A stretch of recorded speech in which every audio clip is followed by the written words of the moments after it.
So we are now recording. So Victoria is the president and managing director of the Arctic Institute and is also the PI for Arctic Migration and Harmony, which is a major international initiative to integrate previously disciplined isolated research on changing Arctic migration patterns. So IARPC is really lucky to be teaming up with Victoria and Migration and Harmony to offer this workshop. So welcome, Victoria. I'm going to stop sharing my screen so you can take over. Thank you so much, Liz. Hello, everyone. Good morning, good evening, afternoon, late evening, depending on where you are. I am so excited to be joining everyone today. Like Liz said, my name is Victoria Herman. I am the managing director of the Arctic Institute and the PI of a research coordination network focused on Arctic migration. And today we are going to go through a whirlwind tour of what human-centered design is and go into breakout rooms to test how we can put this into action. So I am going to go through some basics of what human-centered design is, and we're going to move through some of the main steps of how we think about problem solving in our research, but also our outreach and impact, and how we can continuously center humans in that process. And why I am talking at you for these next 20 minutes is because I use human-centered design in all of my work. My first job was in urban transit, and I had a superstar boss and mentor who taught me that every problem needs to start with thinking about the users of your solution. And that is really the core of what human-centered design is. It's taking yourself out of the picture as the problem solver and really focusing on who is going to use the solution you are developing, whether that solution is an educational outreach program of your research. It is a framework for how you engage policymakers with what you are finding, or creating an inclusive approach to your research itself. And while you may have never heard of human-centered design, you have probably encountered products or places where humans have not been centered in how things are designed. And a good example of this is if anyone has used a remote control before, right? You pick up the remote control and it is filled with 37 buttons and you have no idea what any of them do, right? You have maybe one button that you know for certain will change the channel, but you need a guide to tell you how to use your remote control. So the remote control is a good example of a product that did not have the user in mind when it was being developed. And while human-centered design has come from the business world, it has been expanded and applied to research and academia. And that's what we'll be doing today, taking something that was designed for how we create products and user experiences to its transformation, to thinking about how we can take human-centered design as a framework to apply to research, outreach, and engagement. Because all of the things you see here, reaching out to educators and students, the general public, decision makers, and stakeholders, are ultimately users of the plan you are creating. And centering them in the process will mean that you will have a better shot of having the most impact that you can.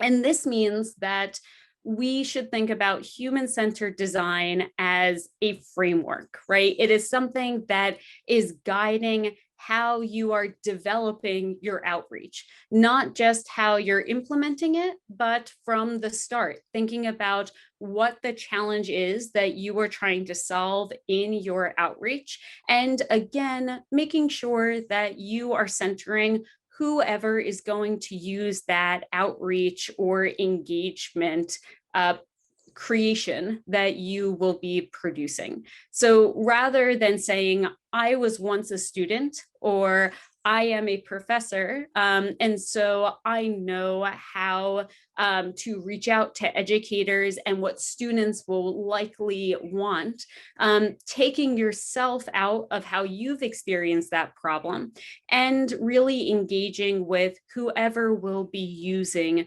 what you are producing.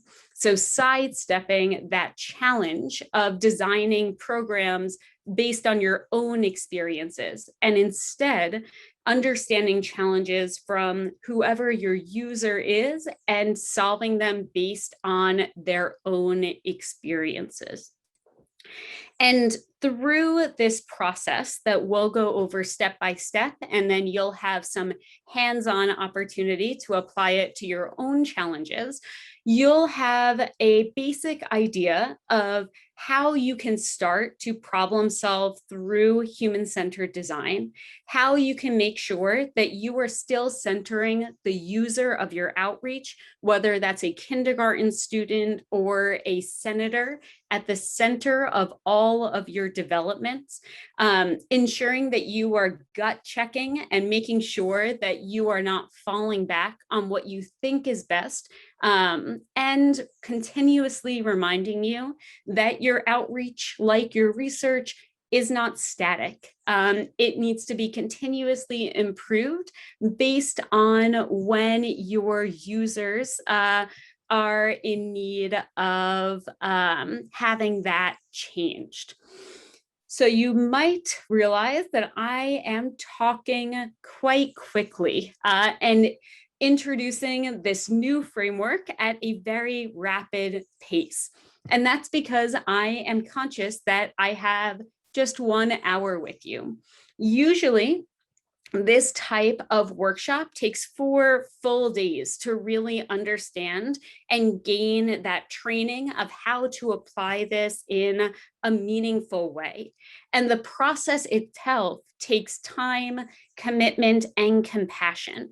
Creating an outreach program that is centered on its users is not something that can be a second thought that is added after you have thought about what your primary research goals are. It also needs a background of research to understand who you are trying to reach.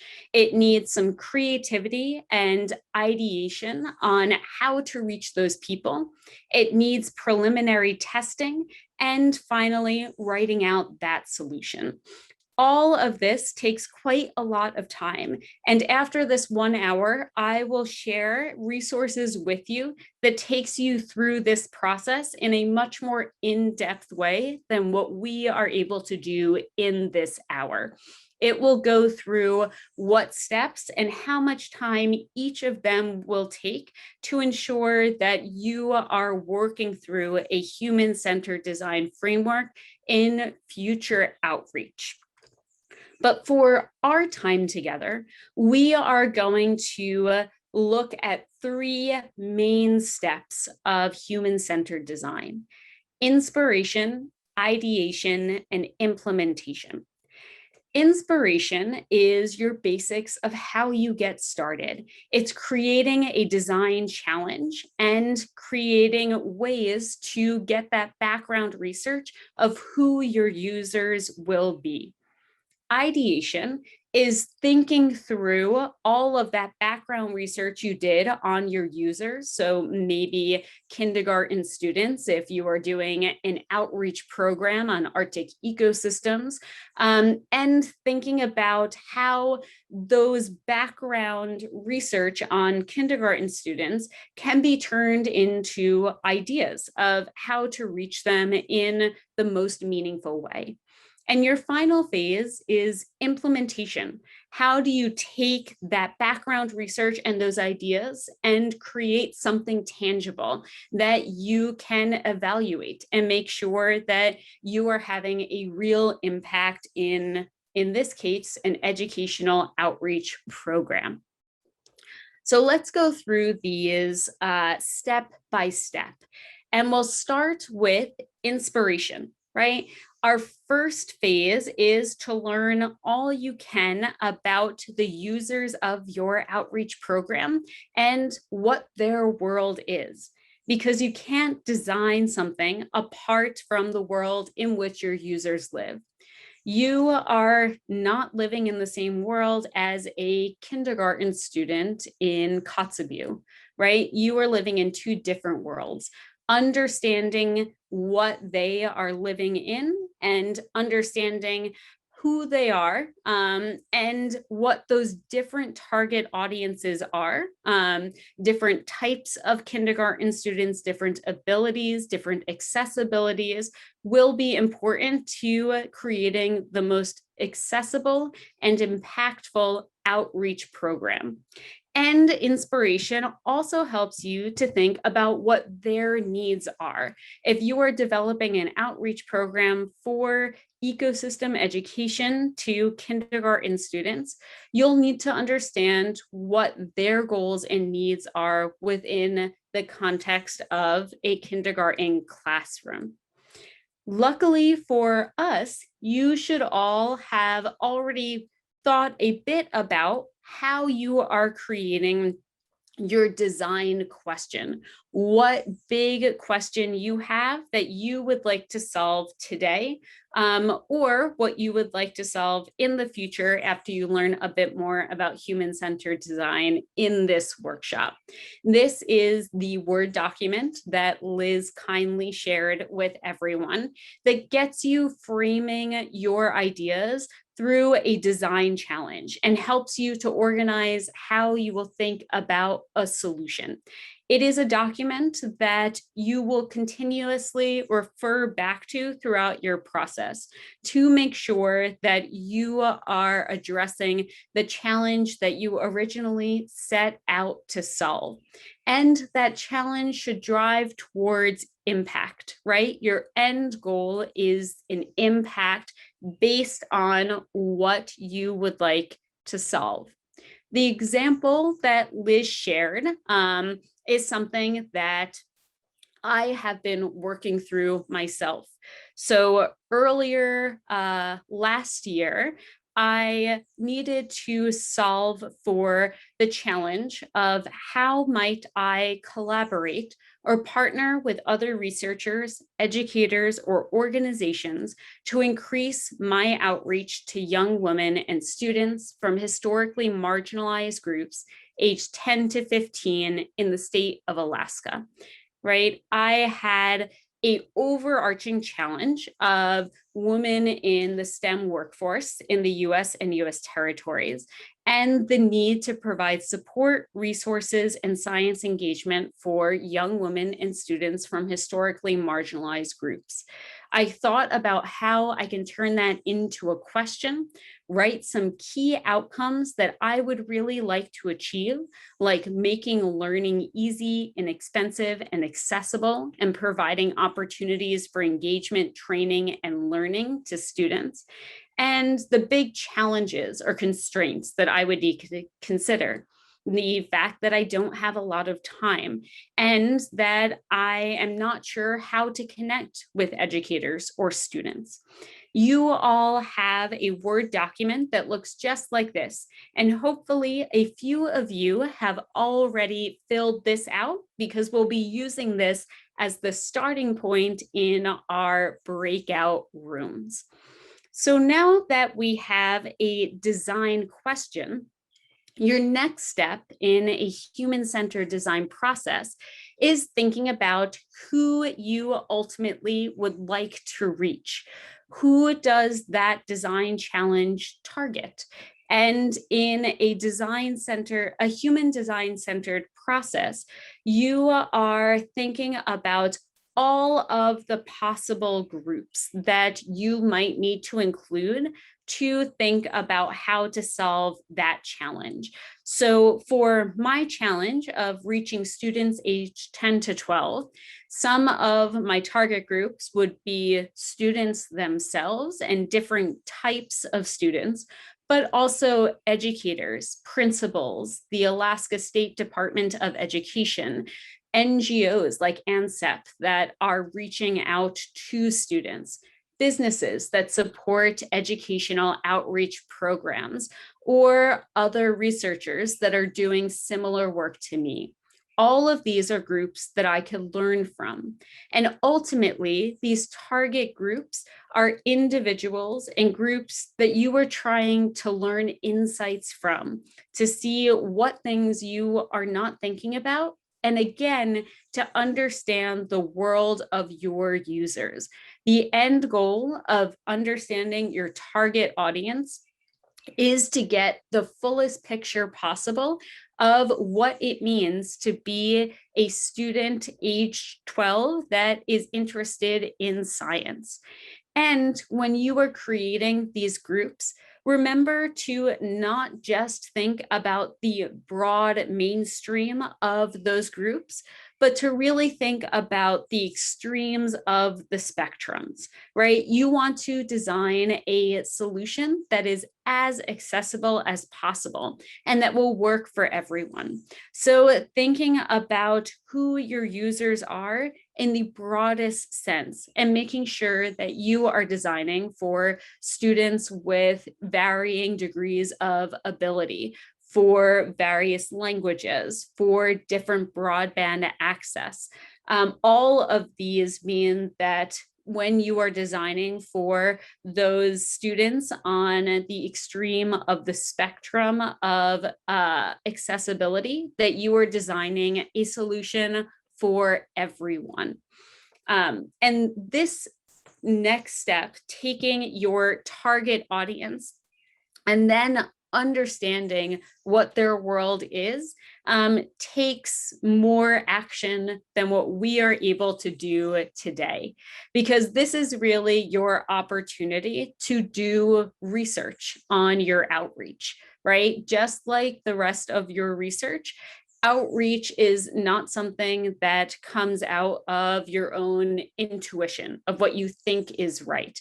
Being able to have an opportunity to learn from your users is the background research that will be essential in creating those meaningful outreach solutions.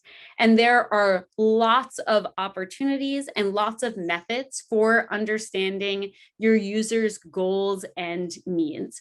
And I'll share a few in the resources that I'll email out after this session, but there are methods like having interviews. Those could be group interviews with students, expert interviews with other researchers who have successful outreach programming. It could be visual interviews of working with an educator to think about how their students' learning journey in ecology looks like, and they could be pretty creative. So one of the worksheets that I'll share with you is creating cards for a card sort learning process. And a card sort is a quick and easy way to spark conversation about what matters most to people.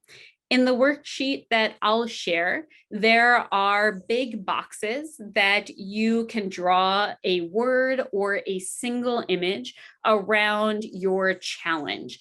And you can present them to some of your potential users and ask them to rank them in order of preference. And that'll help you gain insight into what really matters to them. So in my example of creating a science research outreach program to Alaskan students aged 10 to 15, I might draw on my cards a hands-on science experiment, a Zoom meet a scientist.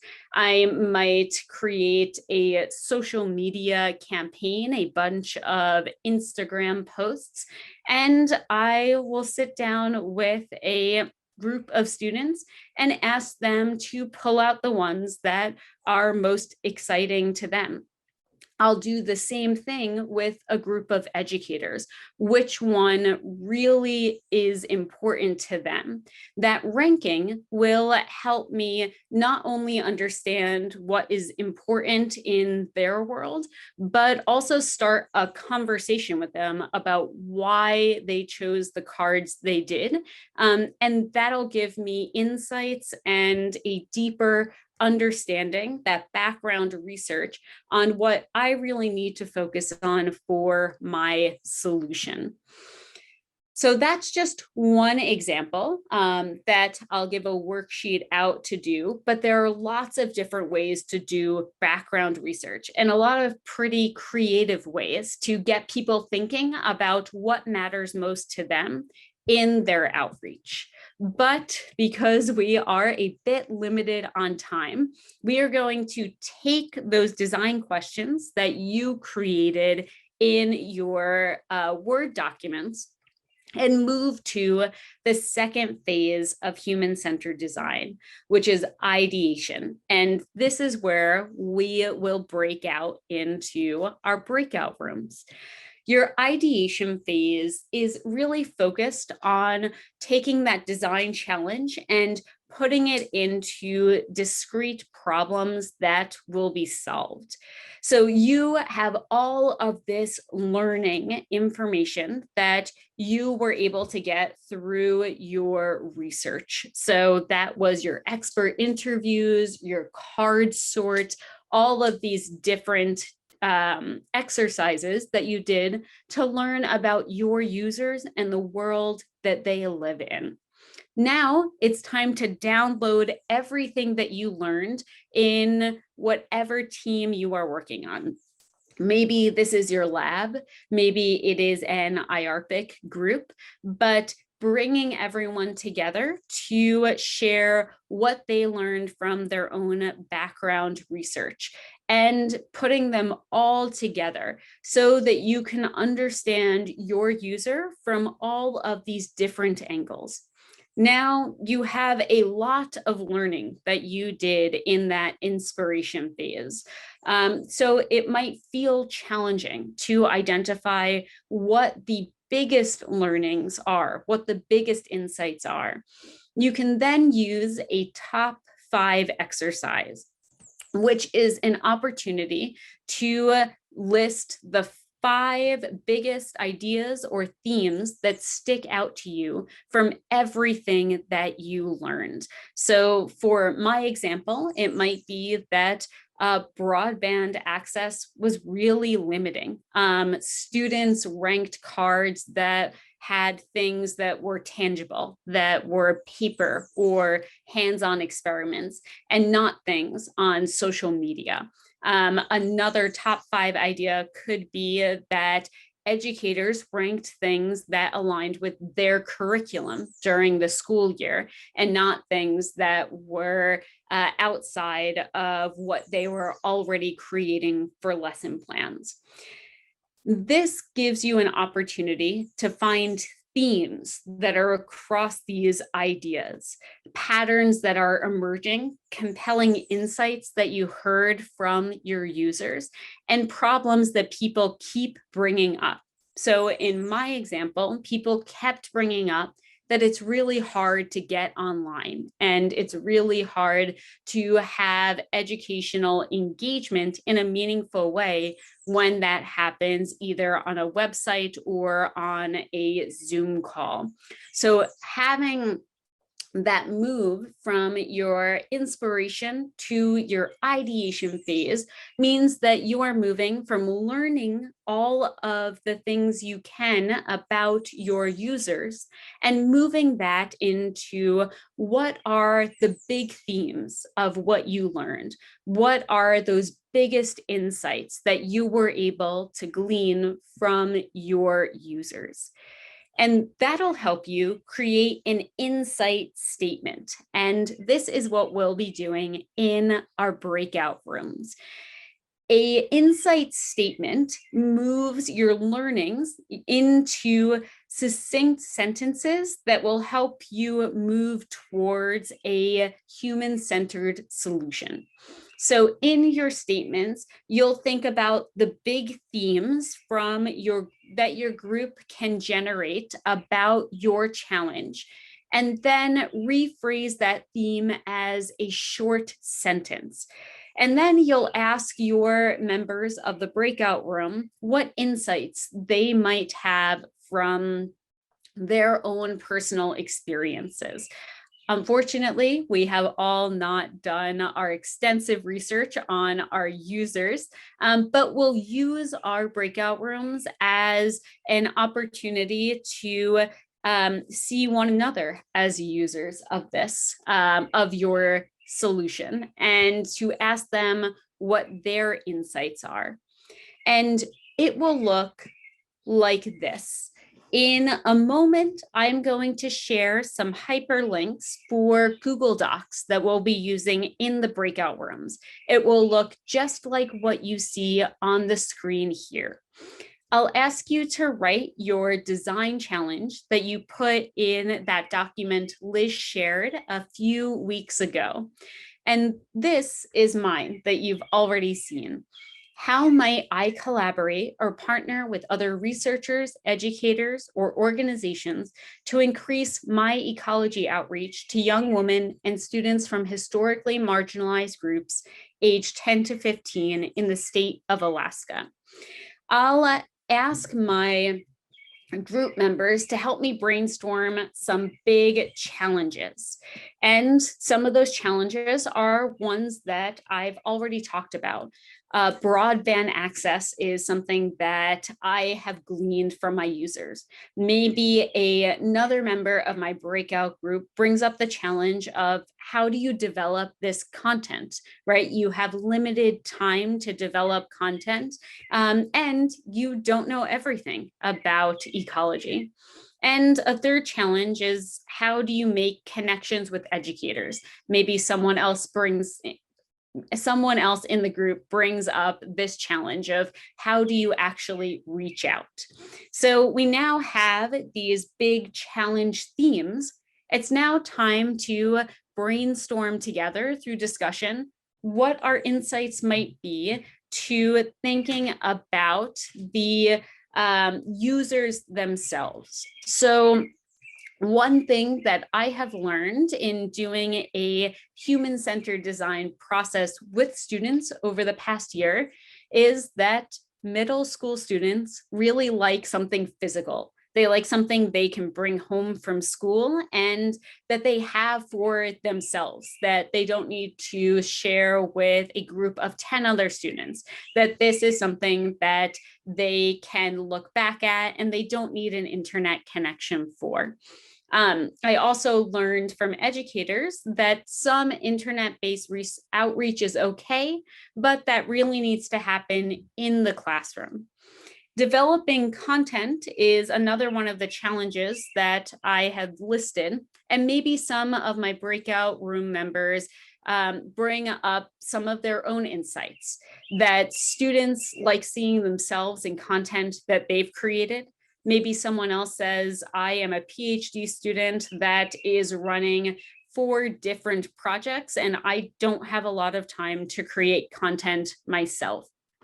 And someone else who was a past educator in the group brings up educators like having content that aligns with their curriculum and that is culturally relevant. All of these are insights that are generated in our workshop today by your breakout rooms, but in a human-centered design process will be generated from your team, your lab or your grant team, your IARPC team, to think about what you learned from reaching out to the ultimate users of your outreach program. So you have all of these insights. And that's a step closer to coming up with your solution, but it doesn't quite get you there. For that, we need one more step that we will do in tandem with our insight statements in the breakout rooms. And this is creating how might we questions. We are going to start reframing our insight statements into how might we questions to turn the challenges into opportunities to design solutions for. And we like how might we questions because it suggests that solutions are possible and they offer a chance to answer those questions in a variety of ways. It doesn't provide one particular solution, but gives you the chance to brainstorm 10 solutions in the next stage of human-centered design. And you'll go through creating how might we questions by moving a bit down on your Google Docs and taking those insight statements and trying to rephrase them by adding how might we at the beginning. And the goal is to create opportunities for designing solutions. And again, not just one solution, but a wide variety of solutions that you can brainstorm in the steps we'll go over after the breakout sessions. So taking my example again, I had an insight that students like having something physical that is their own. So my group talks about how we can change that into a question that will present an opportunity for creating solutions. And we came up with how might we create an outreach output that can be printed and disseminated to individual students. We also thought about that insight that students like seeing themselves in the content and came up with the question of how might we create a printed output that includes student stories and photos. And our final one that another group member came up with, creating content takes a lot of time. We came up with how might we crowdsource content from other scientists and knowledge holders to include in the printed output. What you see on your screen now is exactly what will appear in your Google documents. And you'll work through with your group, turning the insights of your group into questions that you can create solutions to for your outreach. So you have heard a lot from me in this whirlwind tour, and we are halfway through this workshop of thinking about humans at the center of all you are creating. And now is your chance to put that into action. So we are going to break out into breakout rooms of about 3 or 4 people, and we will first introduce ourselves because it is always good to know who are your fellow group members. So explain who you are and what you do. And if you filled out your Word document before this session, say what your design challenge was that you wrote down. Once everyone has introduced themselves, we will then choose one person's design to focus on. While I would love to be able to solve all 15 people's design challenges today, we are going to use one person in your group's design challenge to work through this process so you can see how it works and you can then apply that in your own research moving forward. Once you as a group have decided whose design challenge you are going to solve for, you will then start brainstorming some insight statements around that person's design challenge. So thinking about how you are thinking about that design challenge and any insights, any ideas you might have. And then transforming those insight statements into how might we questions, questions that will promote solutions. All of this is captured in the Google Docs that I am sharing in the chat box now. So once we get into our breakout rooms, please click on the hyperlink that is your room number. So you'll see breakout room 1 has its own Google Doc that looks exactly the same as my screen on how to move from your challenge to your how might we questions. Once you have introduced yourselves, you can have one person share their screen of the Google Doc and work through this worksheet together, and creating an environment for discussion, right? This only works if we are able to brainstorm and bring up some ideas together. If there's a silent breakout room, then we probably won't get a lot of insights and how might we questions. So please don't be shy in these breakout rooms of sharing what you think about whoever's design challenge is chosen, and what you can bring to the discussion as a potential user or as someone who is thinking about how future solutions could solve that design challenge. We will come back after the breakout rooms to think about how we can turn these how might we questions into concrete outputs that you can implement in your own work. And again, I know this is a little quick for us, but I'm conscious that we only have 20 minutes left in our hour. So we're going to break out into our breakout rooms now. I'll move through all of the breakout rooms to help us along. But again, once you get there, just introduce yourself to your fellow breakout room members, and then choose a design challenge to work through and start filling out that breakout room Google Doc. I'll also be monitoring the Google Docs so that I can see how you are filling them out and if you need any remote help if I am in a different breakout room. We'll come back together in about 10 minutes, and then we will go through the final part of this workshop. All right, Liz, I will hand it back to you to break everyone out. Thanks, Victoria. Yep, so I'm just about to open up the breakout rooms. You'll get an invitation on your screen that says you're being invited to room 1, 2, or 3. Once you're there, you will still be able to see the chat, so you should be able to access the link to your Google Doc. But anything you enter in the chat once you're in the room will only be able to be seen by your group members. There will be an ask for help button, so if something is not working or you're confused, you can click that and Victoria and I can come troubleshoot. And at the end, make sure you click the button that says return to main room, not leave meeting. Otherwise, you'll have to rejoin the whole meeting. So with that, I am going to open the rooms.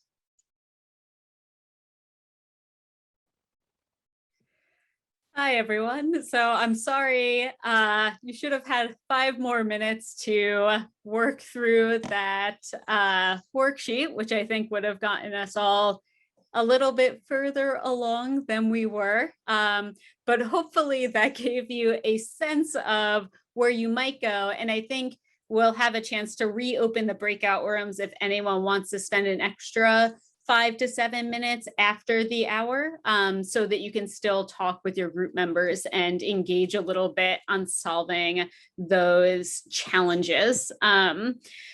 But this is only, again, part of a process that will lead you to a solution. And while we just had an hour to go through this, in a broader workshop of going through 3 days of hands-on activities like what you just did, we can move our how might we questions into solutions. So a view of what that might look like in a full workshop is taking what I had brainstormed last year of my how might we questions. So as a reminder, a few of my how might we questions were, how might we create an outreach output that can be printed and disseminated to individuals? And how might we create a printed output that includes student stories and photos? And how might we create content from other crowdsourced content from other scientists and knowledge holders to include in the printed output? We took those questions, and through brainstorming, we came up with our output that is currently being produced, which is a printed magazine for middle school students in Alaska. And this magazine is printed, and it is something that students can bring home with them. Much of what is included was crowdsourced from current women Indigenous knowledge holders and scientists that we spotlighted their lives and what they study, but also things like their pets and their favorite jokes. And we included trailblazing teen scientists in the magazine, including photos that students uploaded and their advice to other students from across the state. All of this is the result of a human-centered design process where we centered the users, the 10 to 15-year-old students in Alaska, through a much longer process than the hour we had here. And we did that by moving from those how might we questions to brainstorm a bunch of different ideas for answering them. So how might we create a printed output? We had things like the magazine that ultimately won out, but also things like worksheets and posters and other printouts that we thought about. And then we bundled some ideas. So we bundled the magazine idea with a poster, which is included now in our magazine that students can rip out and hang up on their walls at home or in the classroom of current women knowledge holders and scientists as role models. Bundling ideas allows you to mix and match different solutions. So you don't have to choose just one output. You can include the different parts of ideas that make the most sense together. And through all of that, your next step is to create one concept. For us, that was creating a magazine that focused on women scientists and knowledge holders for middle school students. This is where you are really taking all of that research, all of that ideation and inspiration, and then finally start moving to implementation, that you have a concept that you have pulled out and can co-refine with your users, because the people that you're designing for will help you make the best decisions as you are moving towards the actual implementation. And right before you implement, right before we printed the full first issue of our magazine, we came up with a prototype, a much shorter version of our magazine that we shared with a few students to see what was useful. A few different types of prototypes that you can use is role playing, building out a prototype quickly, which is what we did, a 5-page version of our magazine, or creating a storyboard to help you visualize your concept from start to finish. What happens when a a student gets mailed a magazine, what is their journey through reading the magazine and engaging with some of the mail-in or call-in activities that we included in that.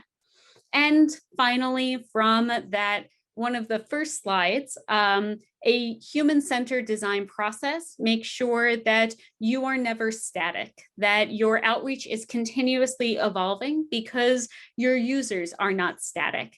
They will give you feedback and you can learn and change what your outreach looks like to ensure that it's meeting their needs today, not meeting their needs from when you did your research.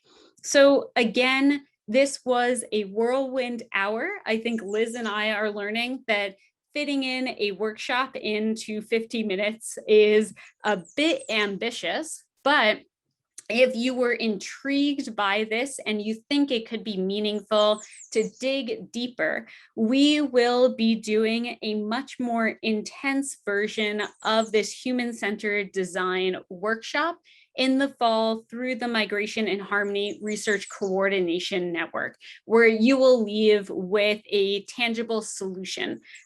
So if you would like to join us for that, I suggest that you sign up for our mailing list so you can get an invitation to register for that workshop and be mailed everything you need to participate in that. I will hand it back to you, Liz. I know we are just at time, but if anyone has questions, I will drop my email in the chat, and I will also share a PDF version of this PowerPoint and a few more worksheets that you can use in your own work.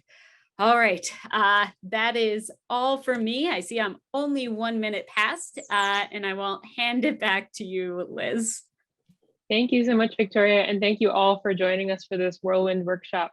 I, for one, am excited about the possibility of doing a longer version of it with Migrations in Harmony. I see folks are dropping off. If you want to stick around, I'm happy to open the rooms back up, but also I know that folks tend to have back-to-back meetings these days. So thank you again, and hope to see you soon.